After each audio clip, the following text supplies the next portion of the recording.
The day I crushed an $80 million real estate empire, I was wearing a cheap trench coat and sipping a cold macchiato. My enemy simply drowned in his own prideful ignorance. When a man in a designer suit points at you and calls you too expensive, do not cry, just smile, pack your desk, and take all the oxygen he needs to breathe. This is how I taught my former boss his most expensive lesson. Hello to the amazing audience of the Boss Revenge Stories channel. Our channel has been demonetized by YouTube, and we no longer have an operating budget. So if you find today's story entertaining, please consider supporting us with just $1 to help pay our hardworking staff for their living expenses so they can continue creating these stories for you. You can donate by scanning the PayPal QR code on your screen or by clicking the PayPal link in the description or the comments section of this video. My name is Claire Walsh. I am 38 years old, and until recently, I was the Director of Project Development at Meridian Peak Properties, a massive commercial real estate corporation right here in Seattle. For over a decade, I was the actual brain behind the grueling, exhausting contract negotiations that transformed a completely average, mid-tier firm into the undisputed ruler of the city skyline. I did the heavy lifting in the shadows. I dealt with the strict zoning boards, the brutal environmental impact studies, and the relentless back and forth with stubborn contractors. I built the robust foundation of the company block by block, relationship by relationship. Everything changed when the founder, a man who actually understood the immense value of hard work and loyalty, retired to a golf course in Florida and handed the chief executive officer chair over to his son, Julian. Julian was the walking definition of a ridiculous tech bro stereotype. He was a crypto addict who practically bathed in meaningless corporate buzzwords and genuinely believed that absolutely everything in the complex commercial real estate industry could be fully automated by artificial intelligence. He wore $1,000 designer sneakers with custom-tailored Italian suits and talked like he was pitching a tech startup to venture capitalists every time he ordered his morning coffee. During his very first week in the corner office, Julian decided to assert his dominance in the most destructive way possible. He fired an entire row of our most veteran, brilliant architects, men and women who had spent 20 years designing structures that could withstand the unique challenges of the Pacific Northwest. In their place, he brought in what he proudly called a cyberspace optimization team. They were a group of arrogant kids who only knew how to draw pretty digital renderings on expensive software. Yet they understood absolutely nothing about the actual physical geological structure of Seattle. They did not know how the damp soil reacted to heavy foundation work or how the brutal coastal winds affected high-rise glass panels, but Julian did not care about physics, structural safety, or reality. He cared only about aesthetics, algorithms, and cutting overhead costs to artificially inflate his quarterly profit margins. While Julian was busy playing Silicon Valley disruptor and quietly ruining the core infrastructure of the firm, I was firmly holding on to the absolute crown jewel of the company. It was called the Harbor Crown Project, a gigantic coastal commercial complex that was poised to completely redefine the city waterfront. I had spent 3 grueling, sleepless years of my life meticulously negotiating the land use rights, attending endless city council meetings late into the night, and convincing the most strict, risk-averse investors in the state to back the massive development. It was my baby, and it was mathematically guaranteed to make Meridian Peak Properties hundreds of millions of dollars over the next decade. The inevitable clash between my harsh reality and Julian's digital delusion happened during the quarterly budget review meeting. The entire board of directors was seated around the long, polished mahogany table. I had just finished presenting the finalized risk assessment for the Harbor Crown Phase 1 construction. Julian leaned back in his plush leather chair, casually twirling a solid gold pen, and decided it was the perfect time to publicly mock my entire existence. "Claire, this slow, manual method of yours is completely obsolete," Julian sneered, projecting his voice so every single board member could hear the heavy condescension dripping from his words. "These so-called vital partnerships you have spent years building are nothing but ancient artifacts. We are in the digital age now. An algorithm could have negotiated those land rights in a fraction of the time, and it would not require sick days, emotions, or expensive lunches. I kept my face perfectly neutral. Though the blood in my veins was turning into solid ice, I expected constructive criticism, maybe some ignorant pushback on the budget lines, but I absolutely did not expect what came next. Julian picked up the thick, 300-page physical report I had painstakingly compiled over 6 months, weighed it in his hands for a brief moment of theatrical effect, and then threw it violently across the table. It slid hard and crashed right into my water glass, spilling cold water all over my sleeves. "Effective immediately," Julian announced, looking me dead in the eyes with a smug, victorious grin that made me want to scream. "I am cutting your base salary by exactly 50%. Furthermore, your commission rights for the Harbor Crown project are entirely revoked. You are simply too expensive compared to the actual value of a desk worker in the digital age." I did not shed a single tear. I did not raise my voice, slam my fists on the mahogany table, or threaten to call human resources. When Julian delivered that final, degrading insult, I simply looked at him, offered a faint, perfectly polite smile, and nodded. I verbally accepted the new salary parameters right there in front of the silent board of directors, gathered my spilled water glass, and calmly walked back to my office. They probably thought they had broken my spirit. In reality, the moment my office door clicked shut, I activated an exit strategy I had been subconsciously designing with the cold, lethal precision of a highly calibrated machine. Julian wasted absolutely no time accelerating his own downfall. Just 2 days after my salary was cut, he proudly introduced his new vice president of external affairs. Her name was Lexi. She was a 24-year-old Instagram model who possessed zero legal knowledge, had never read a zoning code in her life, and treated the corporate headquarters like her personal runway. Julian brought her in under the guise of modernizing our public relations, but her actual function was just to stroke his ego. Within her very first week, Lexi attended a crucial meeting with the city urban planning commissioner, an incredibly strict government official who held the keys to our permits. Lexi casually insulted the commissioner's shoes, complained about the boring presentation, and demanded that the city regulations be altered to fit Julian's aesthetic vision. In less than 1 hour, she managed to completely alienate the single most important political ally our firm had in Seattle. While Julian and Lexi were busy taking glamorous photos on the rooftop and destroying our political goodwill, I vanished into the shadows of the corporate server. Late at night, when the towering glass building was completely empty, I began meticulously digging through the restricted structural and financial files of the company. I was looking for a weakness, but what I found was a fatal, bleeding wound. It turned out that Julian was not just arrogant, he was profoundly greedy. In a desperate, clumsy attempt to evade massive corporate taxes on the upcoming development, he had recently executed a covert legal maneuver. He secretly transferred the absolute right of first refusal and all purchasing rights for the coastal land of the new project into an independent shell company, a separate limited liability company.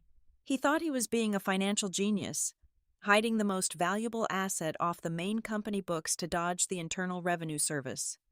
But Julian had made a catastrophic error. He was a man who loved the sound of his own voice but hated the tedious silence of reading legal documents. When he ordered his new, inexperienced lawyers to transfer the land rights to this specific shell company, he did not bother to read the original operating agreement of that entity. If he had looked closely at page 42, he would have realized the terrifying truth. That particular shell company was created years ago by his father. His father, a cautious man who always anticipated risk, had legally designated one person to serve as the sole legal representative and managing director of that entity, granting them absolute, unchecked decision-making power. That person was me. It was an old risk guarantee provision meant to protect the firm's assets if the family ever faced personal litigation. Julian had blindly signed the transfer authorization, officially handing over the absolute legal control of an $80 million real estate project directly into my hands. I sat in the dark glow of my computer monitor and smiled. He had essentially locked the crown jewel in a vault and handed me the only key, all while thinking he was outsmarting the government. I moved with absolute stealth. Over the next few nights, I silently backed up thousands of emails, forged vendor invoices, and internal memos onto an encrypted hard drive. I gathered a mountain of irrefutable evidence documenting Julian's gross mismanagement, his reckless financial decisions, and the catastrophic incompetence of his new cyberspace team. Simultaneously, I contacted a private corporate attorney. I quietly executed the legal paperwork to fully legitimize my position, permanently severing that shell company from any remaining tethers to the parent corporation. Legally, the land rights now belong to an entity controlled entirely by me. With the trap firmly set, I began the psychological warfare. At 2 o'clock in the morning, sitting in my dark apartment, I used a fully encrypted phone line to make highly calculated calls to the biggest, most conservative financial backers of the project. I did not scream or make wild accusations. I spoke in a hushed, concerned tone. "I am calling out of personal respect for your investment," I told the head of the largest pension fund backing us. "I strongly advise you to have your legal team double-check the actual ownership structure of the land purchasing rights. Julian might not have the legal authority he claims to possess on paper." I planted these tiny, toxic seeds of doubt across the entire financial network. I knew these ruthless investors would immediately deploy their own lawyers to quietly investigate my claims. It was only a matter of time before they discovered that the foundation of Julian's empire was built on quicksand, and I was the one holding the shovel. I crossed the city and walked straight into the glass and steel fortress of Zenith Corvus. Zenith Corvus was not just a competitor, they were the apex predators of the commercial real estate world, a ruthless machine that had been locked in a bitter, blood-soaked rivalry with my firm for over 2 decades. At the top of this food chain was Elias Vance, a man known for tearing apart struggling companies and wearing their assets like trophies. Getting a direct, unannounced meeting with him was supposed to be impossible. But when I told his executive assistant exactly what I was carrying in my briefcase, I was sitting across from Elias in less than 10 minutes. His office was freezing, designed to keep people uncomfortable. Elias sat behind a desk carved from a single slab of black marble. He looked at me with a mixture of amusement and predatory curiosity. "Claire Walsh," Elias said, leaning forward. "The legendary workhorse of Meridian. I heard the boy King cut your leash. Are you here to beg for a desk in my acquisitions department?" I did not sit down. I did not offer a polite greeting. I simply opened my leather briefcase, pulled out a thick, red-bound dossier, and dropped it onto the exact center of his black marble desk. The heavy thud echoed in the silent room. "I am not here to ask for a job. Elias," I said, keeping my voice dangerously low and completely steady, "I am here to sell you a kingdom. Inside that folder is the absolute, undisputed legal proof that I, and I alone, hold the sole operating authority over the land purchasing rights for the coastal megaproject. The very same project your firm has aggressively and unsuccessfully tried to acquire for the last 5 years." Elias stopped smiling. His eyes darted to the red folder, then back to my face. The tension in the room spiked instantly, transforming the air into something thick and highly combustible. He carefully opened the dossier and began to read the highlighted clauses of the operating agreement. "This is a bold bluff," he murmured, his eyes scanning the legal jargon. "Julian is an idiot, but he is not stupid enough to hand you the keys to an $80 million kingdom." "He is exactly that stupid," I countered smoothly. "He transferred the rights to a shell company without reading the legacy bylaws. I own the shell company. I own the rights. And right now, Julian is planning a massive press conference to announce a development he no longer legally possesses. I am here to offer you the match to burn his empire to the ground." Elias slowly closed the folder. The predatory amusement was gone, replaced by a sharp, calculating hunger. "What exactly do you want, Claire?" "First," I stated, ticking the demands off on my fingers, "I want the title of Senior Managing Partner. Second, I want a base salary exactly double what I earned at my absolute peak over there. And third, I want an unlimited, unquestioned legal war chest. I am going to systematically bleed dry every single major client in their portfolio, and I need your lawyers to shield me while I drain them." Elias stared at me for a long, heavy moment. Then, he pressed a button on his intercom and summoned his top 3 corporate attorneys. For the next 2 hours, the room was a whirlwind of legal scrutiny. His lawyers tore through every single page of my documentation, searching for a flaw, a trap, or a loophole. They cross-referenced the state registry, verified the signatures, and scrutinized the liability clauses. Finally, the lead attorney looked up, adjusted his glasses, and nodded at Elias. The legality was flawless. The trap I had set was completely bulletproof. Elias Vance leaned back in his chair, and a loud, booming laugh erupted from his chest. It was the sound of a shark smelling blood in the water. He immediately ordered his legal team to draft a massive contract meeting every single one of my demands. By 5 o'clock that evening, I was officially the highest-paid partner at Zenith Corvus, holding an agreement that was practically a license to kill my former employer. The next morning, I returned to my old office for my final 3 days of work. I moved through the hallways like a ghost. I did not speak to anyone.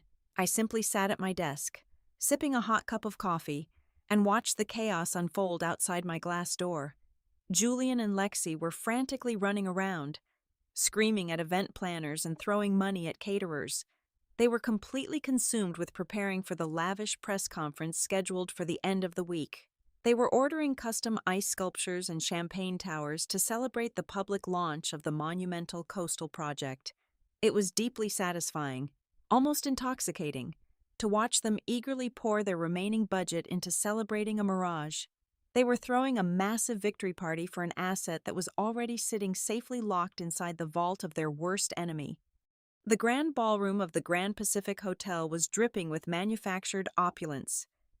Julian had spared absolutely no expense to celebrate his own fragile ego. There were massive, towering ice sculptures melting slowly near the grand entrance, elaborate pyramids of imported champagne glasses, and hundreds of the wealthiest investors and most vicious media reporters in the state, all gathered under a ceiling of blinding, cascading crystal chandeliers. I stood quietly in the dark back corner of the room, sipping a glass of sparkling water, waiting for the heavy velvet curtain to rise on his magnificent, self-orchestrated public ruin. At exactly 8 o'clock in the evening, the house lights dimmed. Julian strutted onto the brilliantly lit stage, soaking in the polite applause like a conquering hero returning from war.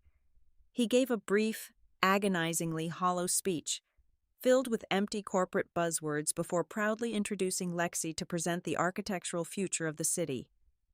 Lexi, wearing a designer dress that likely cost more than my first car, confidently clicked a wireless remote. A massive screen behind them instantly lit up with a 3-dimensional rendering generated entirely by their new artificial intelligence software. It was undeniably beautiful to the untrained eye, a towering, futuristic spire of twisting glass and polished steel hovering right over the turbulent coastal water. But to anyone with actual structural engineering experience, it was a terrifying, impossible death trap. For exactly 3 minutes, the crowd murmured in polite, ignorant approval. Then, a harsh, grating voice cut violently through the elegant atmosphere. "Where exactly are the lateral load-bearing columns on the lower 12 floors?" The massive ballroom fell completely, instantly silent. Sitting at the absolute center VIP table was Victor Harrison. Victor was a ruthless, self-made billionaire, the primary financial backer of the entire project, and a man who had built his vast fortune pouring concrete and welding steel. He did not care about pretty digital pictures or cyberspace optimization. He cared about gravity, physics, and liability. Lexi froze completely, staring down at the billionaire with a blank, terrified expression. "The software optimized the spatial flow to maximize natural sunlight," she stammered nervously into her microphone, completely missing the point of the question. Victor stood up abruptly, slamming his heavy, calloused hand onto the table. The expensive champagne glasses rattled wildly. You optimize the structural integrity right out of the building. This design completely violates the mandatory Washington state seismic codes. The entire Pacific Northwest sits on a major fault line. If a magnitude 7 earthquake hits, your beautiful glass tower will snap in half and collapse into the ocean within 45 seconds. Who officially signed off on this impossible, dangerous garbage? Pure panic instantly washed over Julian's face.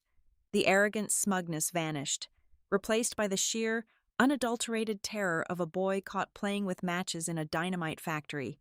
He could feel hundreds of millions of dollars slipping through his shaking fingers as the media cameras in the back began flashing rapidly, desperate to save his own skin. He violently snatched the microphone from Lexi's trembling hands. "Mr. Harrison, please, let me explain," Julian pleaded, sweating profusely under the harsh stage lights. He scanned the dark room wildly until his panicked eyes locked onto me standing calmly in the back. A wicked, incredibly cowardly idea formed in his desperate head. "This temporary error is exactly why we are currently restructuring our firm. This design flaw is the direct result of the sheer incompetence of our old project development department. Specifically, my former director, Claire Walsh. She is a slow, obsolete worker who has been quietly sabotaging our transition into the modern digital era. We are actively phasing her out due to her severe inability to keep up with our fast-paced innovation." He threw me to the wolves in front of the entire financial elite of the city, hoping my body would slow them down. It was the exact cue I had been patiently waiting for. I did not run away. I did not shout defensively from the back of the room. I simply stepped out of the shadows and began walking down the center aisle. The heavy, rhythmic click of my heels against the polished marble floor echoed loudly in the silent, tense ballroom. Every single camera lens, every skeptical billionaire, and every hungry reporter turned to watch me. I ignored Julian completely. Instead, I walked directly to the center table where the furious billionaire Victor Harrison was still standing. I reached into the inner pocket of my tailored blazer, pulled out a thick, red-stamped legal document, and placed it gently right next to his dinner plate. It was a certified, legally binding copy proving that the land Julian was currently pitching did not belong to him. "I strongly suggest you read that very carefully before you write this man another check," I said to Victor, my voice perfectly calm but projecting clearly across the quiet room.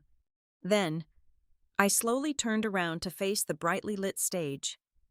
Julian was staring at me, his mouth slightly open, the microphone trembling violently in his hand. I reached into my coat pocket, unclipped my plastic corporate identification badge, and tossed it.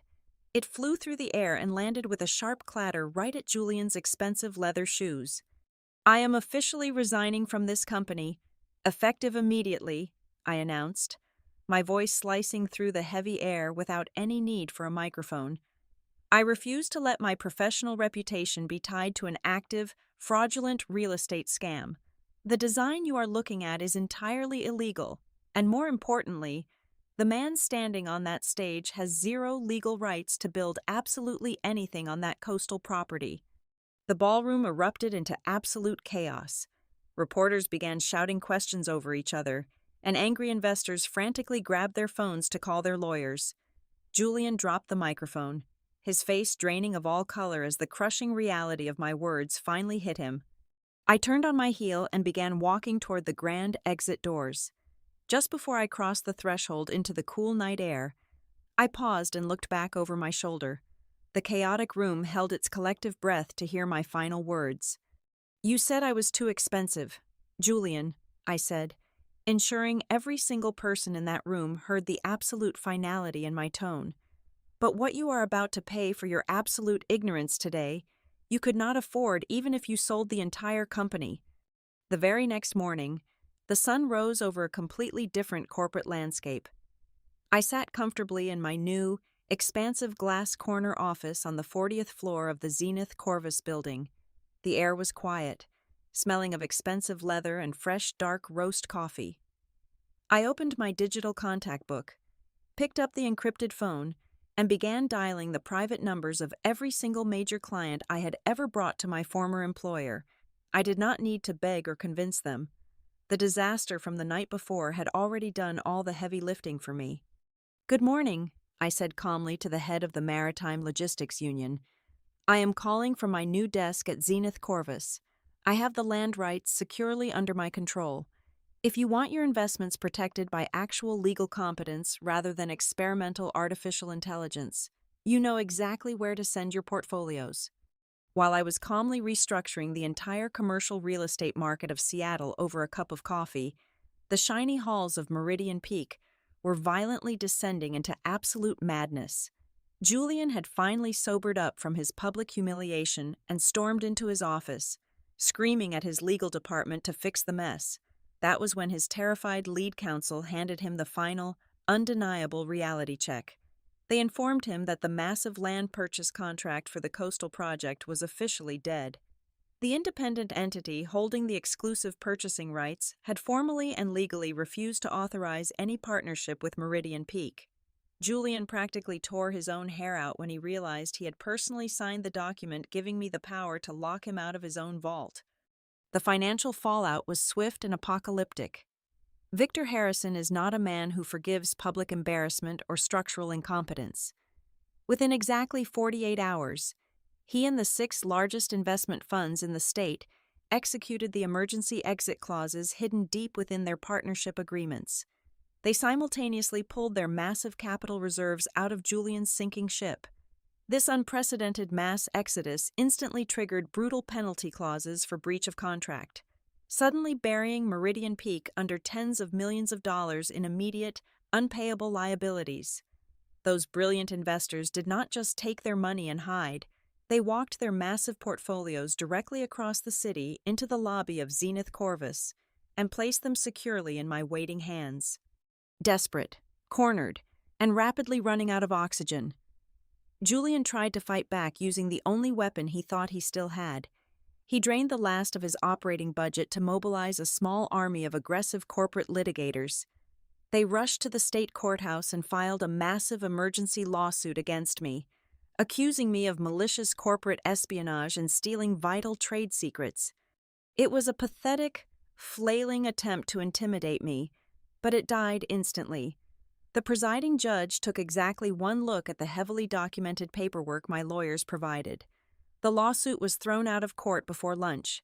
The judge coldly reminded Julian's expensive lawyers that a private citizen cannot logically steal an asset that they legally own. Every single document transferring absolute power to my separate entity was clearly, voluntarily, and personally signed by Julian himself. It was a humiliating, incredibly public legal defeat that cemented his reputation as a fool. The news of the failed lawsuit and the crippling financial penalties spread through the Meridian Peak offices like a raging chemical fire.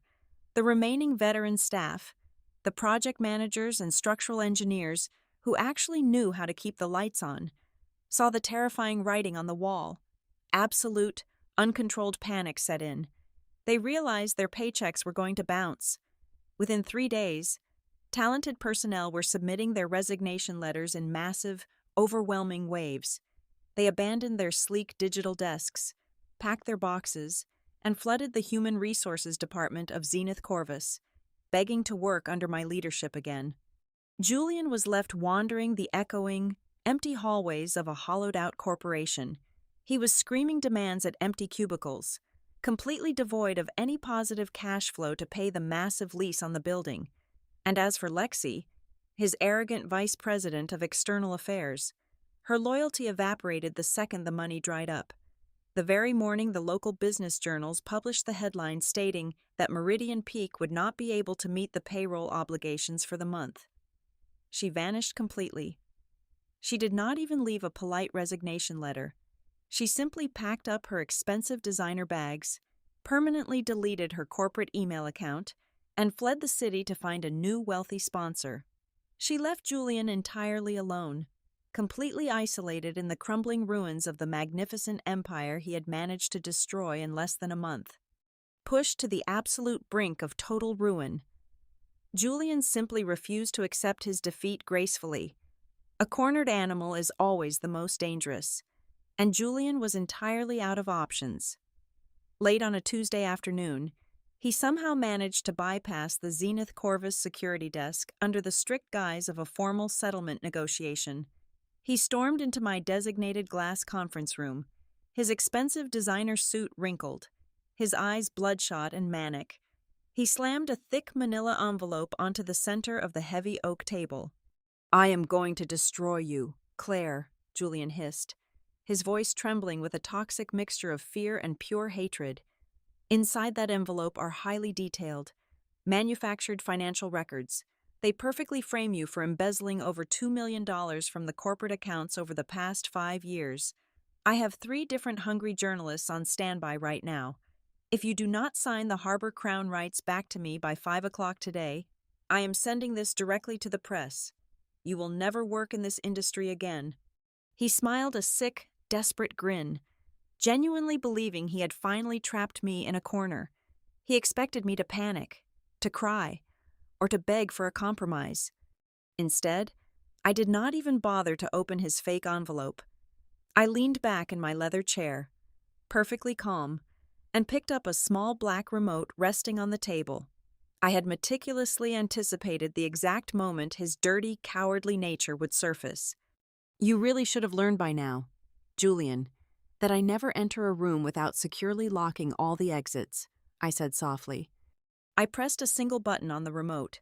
The heavy motorized blinds of the conference room slid shut, plunging us into shadow. The large projector screen silently descended from the ceiling, instantly glowing to life. I played a highly encrypted digital video file for him. It was silent security camera footage from his own private office, recorded at 3 o'clock in the morning, weeks before my departure. Julian watched in absolute horror as his own face appeared on the massive screen, bathed in the pale light of his computer monitors. "Did you honestly think you could hide your massive, devastating losses in the cryptocurrency markets from me?" I asked, my voice echoing like ice in the dark room. "When I was investigating the structural flaws of your corporate shell company, I also took a very close look at your private ledger. I saw exactly how you tried to artificially cover the massive margin calls on your personal crypto investments. You illegally commingled corporate capital with your private digital wallets. And worse, Julian, you quietly siphoned off nearly $4 million directly from the Employee Retirement Fund to cover your gambling debts. That is not just a breach of contract. That is a massive, undeniable federal crime." Julian stopped breathing. The fake blackmail envelope on the table suddenly seemed entirely worthless. "The true tragedy for you, Julian," I continued, standing up slowly, "is that I did not just save this evidence for a rainy day. The exact same afternoon you threw my report across the table and told me I was too expensive to keep around, I packaged every single byte of this data. I sent it directly to the Securities and Exchange Commission under the Federal Whistleblower Protection Program. I handed them your digital addresses, your illegal transaction records, and the exact routing numbers of the stolen pension funds." The remaining color completely drained from his face. His knees buckled under the crushing weight of his inevitable reality. Federal wire fraud, massive embezzlement, and securities violations carried a mandatory sentence of decades in a federal penitentiary. The sheer gravity of his absolute destruction finally broke him. Julian collapsed onto the polished floor of my conference room. The arrogant, wealthy tech prince was gone. He grabbed the hem of my skirt, tears streaming down his face, openly sobbing and begging me to call the authorities, to tell them it was a massive mistake, to save him from the nightmare he had built. "Please, Claire, I will give you anything," he choked out, his voice pathetic and hollow. "I will give you the entire company. Just make the federal agents stop." I looked down at the weeping man clinging to my shoes. I felt absolutely nothing for him. No pity, no anger, just the cold, sterile satisfaction of a perfectly balanced ledger. "Let go of me, Julian," I commanded quietly. I stepped over his shaking body, exactly like one steps over a discarded bag of trash on the sidewalk. I walked out of the conference room, leaving him sobbing in the dark, and instructed my security team to escort him down to the lobby. An hour later, I was standing on the breathtaking open-air rooftop balcony of the Zenith Corvus building. The cool evening wind of Seattle blew through my hair. In my left hand, I held a crystal flute filled with vintage champagne. In my right hand, I held a freshly countersigned contract guaranteeing me 20% of the total net profits from the newly secured coastal mega development. I walked to the edge of the glass railing and looked down at the busy city streets, 40 floors below. Parked directly in front of the Meridian Peak corporate headquarters were 3 black, unmarked federal vehicles and 2 flashing city police cruisers. I watched as tiny, distant figures escorted a man in handcuffs into the back of a car. I took a slow, deeply satisfying sip of my champagne. I am never an expensive asset. I am the price that fools must pay. Thank you so much to all the wonderful listeners tuning in to today's story. We would love to know where you are listening from, so please let us know in the comments. If you enjoyed this dramatic tale of corporate revenge, please consider supporting our channel with just $1. You can easily do this by scanning the PayPal QR code on your screen, or by using the PayPal link provided in the video description and the pinned comment. Your generous support allows us to pay our incredibly hard-working staff so they can feed their families and continue creating these amazing stories for you to enjoy. Have a wonderful day.